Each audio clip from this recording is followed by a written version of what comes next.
Hello बच्चों, welcome to ई पाठशाला channel.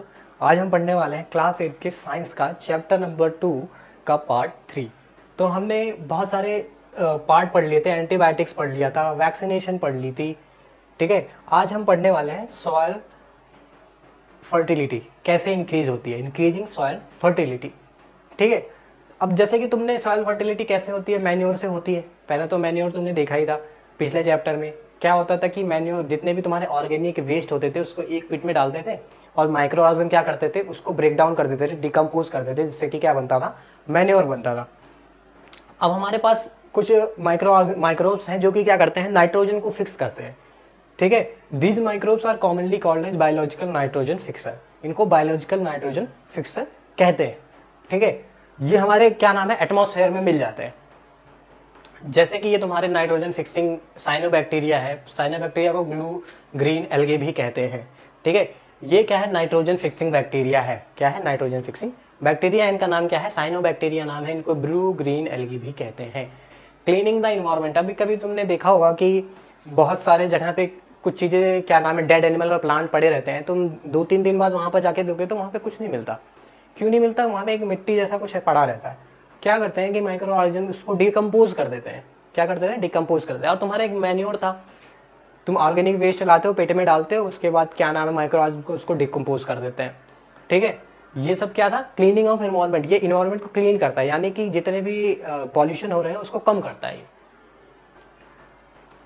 जैसे कि तुम्हारा एक्टिविटी ये क्या है, take 2 pots and fill each pot half with soil. दोनों पॉट को क्या हाफ सॉइल से भर दो। ठीक है, mark them A and B, A और बी उस पर मार्क कर दो। Put plant waste into pot A, pot A में क्या कर दो, प्लांट वेस्ट डाल दो। ठीक है, और दूसरे में क्या डाल दो, तुम पॉलीथीन बैग डाल दो। अब 3-4 हफ्ते बाद तुम क्या देखोगे, जिसमें तुम्हारे पास क्या हुआ कि जो प्लांट वेस्ट जिसमें रखा हुआ है ना, वो पूरा का पूरा डिकम्पोज हो जाएगा। लेकिन जो प्लास्टिक वेस्ट रहेगा तो वो क्या रहेगा, वो डिकम्पोज नहीं होता। जो माइक्रो ऑर्गेनिज्म होते हैं वो प्लास्टिक वगैरह का क्या करते हैं, डिकम्पोज नहीं कर सकते, क्योंकि ये क्या होता है, ये इनऑर्गेनिक सब्सटेंस होता है।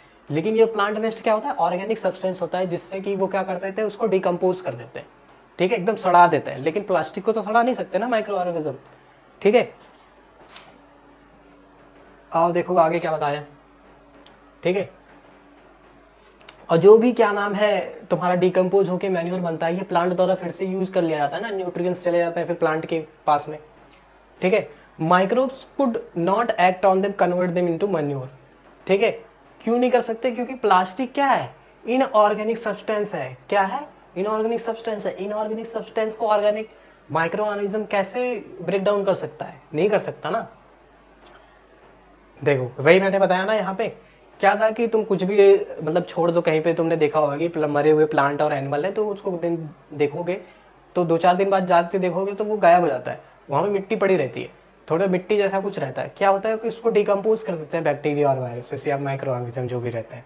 तो इससे क्या होता है कि हमारा एनवायरनमेंट जो रहता है वो प्रोटेक्ट होता है, क्योंकि सारे के सारे जितने भी हमारे पास पॉल्यूशन करने वाली चीज़ें होती हैं वो तो डिकम्पोज कर देते हैं। ठीक है, अब आते हैं कुछ हार्मफुल माइक्रो ऑर्गेनिज्म। ठीक है, हार्मफुल माइक्रो ऑर्गेनिज्म से तुमने देखा ही था, जैसे कि बैक्टीरिया हो गए, वायरसेस हो गए कुछ। ठीक है, अब देखो जो डिजीज कॉजिंग माइक्रो ऑर्गेनिज्म होते हैं उनको पैथोजन कहते हैं। ठीक है, पैथोजन किसको कहते हैं, डिजीज कॉजिंग ऑर्गेनिज्म, जो डिजीज देती हैं, जो डिजीज को क्या नाम है, पैदा करती हैं तुम्हारे अंदर, उनको क्या कहते हैं, पैथोजन कहते हैं। ठीक है, जो तुम्हारे खाने को गंदा कर देंगे, तुम्हारे कपड़े को गंदा कर देंगे, तुम्हारे लेदर को गंदा कर देंगे, ये सब क्या होते हैं, पैथोजन्स होते हैं। अब disease causing micro organism in human, human में कौन कौन से क्या नाम है, माइक्रो ऑर्गेनिज्म करते हैं डिजीज। ठीक है, अब कुछ कम्युनिकेबल डिजीज होती हैं जो कि तुम्हारा फैल सकती है। कम्युनिकेबल डिजीज किसे कहते हैं, जो कि फैल सकती हैं। जैसे कि तुम्हारा कोरोना वायरस था, बहुत फैल रहा था। जैसे कि फ्लू हो गया, वो फैलता है। ठीक है, और जैसे कि कुछ स्किन डिजीजेस है जो छूने से फैल जाती है। ठीक है, उसके कुछ एग्जाम्पल तुम्हारे पास है, ये है जैसे कि कॉलरा हो गया, कॉमन कोल्ड हो गया, चिकन पॉक्स हो गया, ट्यूबरक्लोसिस। ये कैसे है, ये कम्युनिकेबल डिजीज है। कौन कौन से हैं, cholera, common cold, chicken pox and tuberculosis. ठीक है, ये तो या तो एयर से फैलेंगे, वाटर से फैलेंगे, फूड से फैलेंगे, फिजिकल कॉन्टैक्ट से फैलेंगे। ठीक है, यही सारे कम्युनिकेबल डिजीज के लक्षण होते हैं। क्या होते हैं, या तो एयर से फैल रहा है, या तो वाटर से फैल रहा है, या तो फूड से या फिजिकल कॉन्टैक्ट से ही फैल रहा है। तभी तो हम मास्क लगाते थे कोरोना वायरस में, ताकि फिजिकल कांटेक्ट ना हो सके, ना एयर से हो सके, ना वाटर से, वो फूड से, ना फिजिकल कांटेक्ट से। ठीक है, तभी तो सीट छोड़ी जाती थी कोरोना वायरस में, एक सीट छोड़ के एक लोग बैठे थे। ठीक है, अब क्या होता है कि अभी कोई चीज़, कोई इंसान खांस रहा है, खांस से आगे उसने क्या हुआ, एक इंसान बैठा हुआ है, अब उसने खांसा, खांस के उसका जो क्या नाम है वायरस था उसके पास चला गया, अब उसने उसको इनहेल कर दिया, तो क्या होगा कि इससे क्या हो गया, इन्फेक्शन कॉज हो गया। क्या हो गया, इन्फेक्शन कॉज हो गया, इसी को हम इन्फेक्शन कहते हैं।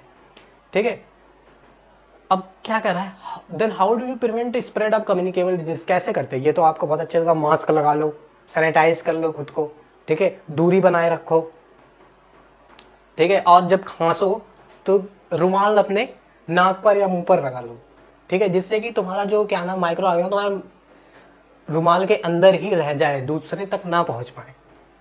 ठीक है, अब कुछ इंसेक्ट होते हैं जो कैरियर का काम करते हैं, माइक्रोब।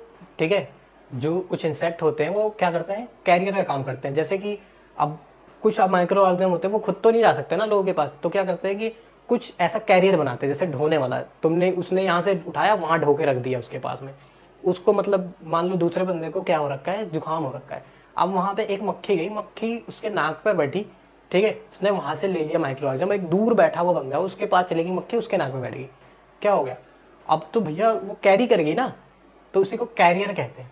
ठीक है, जैसे कि तुम्हारी हाउस फ्लाई हो गई, ये बहुत ज़्यादा काम खराब करते हैं हाउस फ्लाई। ठीक है, तुम्हारे खाने में बैठ जाएंगी, यहाँ नाले में बैठती रहती है, वहाँ जाके तुम्हारे खाने में बैठ जाएगी, तो अवॉइड करो कि तुम्हारे घर में हाउस फ्लाइज कम हो। ठीक है, इससे क्या होता है कि फूड को कंटेमिनेट कर देती है, जिसकी वजह से तुम्हें बहुत सारी बीमारियाँ होती हैं, जैसे कि तुम्हारा एमीबियोसिस हो जाता है। ठीक है, हो जाता है कि नहीं, डिसेंट्री हो जाती है तुम्हें। अब एक और एग्जांपल है एनोफिलीज मॉस्किटो। ये मॉस्किटो क्या करता है कि ये मलेरिया का पैरासाइट क्या है, कैरियर है, मलेरिया का क्या है, कैरियर है। ठीक है, क्या कैरी करता है, पैरासाइट ऑफ मलेरिया, मलेरिया का जो पैरासाइट है ये कैरी करता है उसको। ठीक है, क्या करेगा, एक पर्सन को काटा, फिर यहाँ काट के दूसरे पर्सन को काटा, इस पर्सन को मलेरिया हो रखा है, तो ये जाके दूसरे पर्सन को जब काटेगा तो उसको भी मलेरिया हो जाएगा। ठीक है, अब दूसरा होता है एडिस मॉस्किटो। ठीक है, एडिस मॉस्किटो क्या करता है, ये डेंगू का वायरस कैरी करता है, क्या करता है, डेंगू का वायरस, ये भी सेम मलेरिया की तरह यहाँ से काटा, ले गया दूसरे पर्सन पे, काट के उसको इन्फेक्ट कर दिया। ठीक है, ये तुम्हारा जो है एनोफिलीज मॉस्किटो है। ठीक है, ध्यान से देखा होगा तो देखा होगा तुमने। ठीक है, फीमेल एनोफिलीज मॉस्किटो। ठीक है, क्या कह रहा है, why does a teacher keep telling us to let water collect as not to let water collect anywhere in the neighbourhood of teachers. और दिल्ली में तो केजरीवाल भी कहते हैं कि क्या नाम है कि वाटर कलेक्ट क्यों करने दे रहे हो। ठीक है, वाटर को 10 मिनट के लिए टाइम लो, सारे वाटर को जहाँ भी पानी इकट्ठा हो रखा है काफ़ी देर से उसको साफ कर दो, वहाँ पे पानी इकट्ठे मत होने, क्योंकि जो मॉस्किटो होता है वहाँ पे अपने अंडे देता है, अंडे देने से क्या होता है कि बहुत सारे बच्चे पैदा होते हैं, जिसकी वजह से उनकी तादाद बढ़ जाती है और मलेरिया और या फिर डेंगू होने के चांसेस बढ़ जाते हैं। ठीक है, ये यहाँ तक था इसमें। अब देखते हैं कुछ ह्यूमन डिजीजेज जो माइक्रो ऑर्गेनिज्म की वजह से होती है, जैसे ट्यूबरक्लोसिस हो गई। ठीक है, ट्यूबरक्लोसिस किसकी वजह से हो रही है, बैक्टीरिया की वजह से होती है। ठीक है, अब इसका मोड ऑफ ट्रांसमिशन कैसा है, एयर के। ठीक है, अब इंसान खांसा तो खांसे गया, दूसरा इंसान इनहेल कर लिया, तो क्या होता है कि इसको टोटल आइसोलेशन में रखा जाता है। पेशेंट को कहाँ रखा जाता है, टोटल आइसोलेशन में रखा जाता है। ठीक है, तुम्हारा मीजल्स हो गया वायरस, ये भी एयर से होता है। चिकन पॉक्स हो गया वायरस है, ये भी क्या नाम है, एयर का कॉन्टैक्ट से, दोनों से होता है, एयर से भी होता है कॉन्टैक्ट से भी होता है। पोलियो वायरस है, ये भी एयर से होता है या फिर कॉन्टैक्ट वाटर से होता है।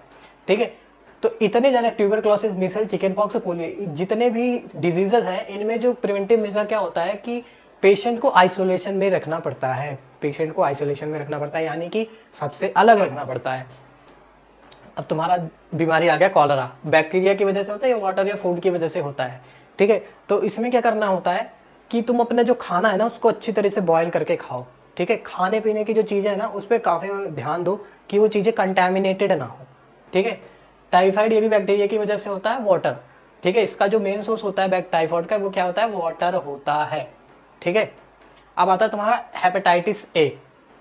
ठीक है, हेपेटाइटिस ए जो होता है वायरस की वजह से होता है, ये किससे फैलता है, वाटर से फैलता है। हेपेटाइटिस ए वायरस की वजह से होता है, किससे फैलता है, वाटर से फैलता है। ठीक है, इसमें क्या करना चाहिए, इन्हें तुम्हें जितना भी गर्म पानी हो ना, जो तुमने उबाल के पानी रखा वो पियो। ठीक है, और वैक्सीनेशन, वैक्सीनेशन तो तुम्हें करना ही पड़ेगा, बिना वैक्सीनेशन के तुम ठीक नहीं हो सकते। वैसे इसका प्रिवेंटिव मेजर है कि तुम पानी उबाल के भी पियो। अब मलेरिया जो है प्रोटोजोआ कॉज करता है। ठीक है, किसकी वजह से होता है, मॉस्किटो की वजह से। कौन से मॉस्किटो की वजह से, एनोफिलीज। ठीक है, इससे क्या इसके लिए क्या करना पड़ता है, तुम क्या या मच्छरों को साफ करो भाई, जितना आप मतलब गंदगी कर रहे हैं, पानी जहाँ पे इकट्ठा भरा हुआ है उसको हटाओ। ठीक है, इससे क्या होगा कि मच्छर पैदा नहीं हो सकेंगे, मच्छर पैदा नहीं हो सकेंगे दूसरों को तो काटेंगे नहीं। ठीक है, चलो आज की वीडियो में यहाँ के लिए काफ़ी है, अब मिलेंगे आपको अगले वीडियो में।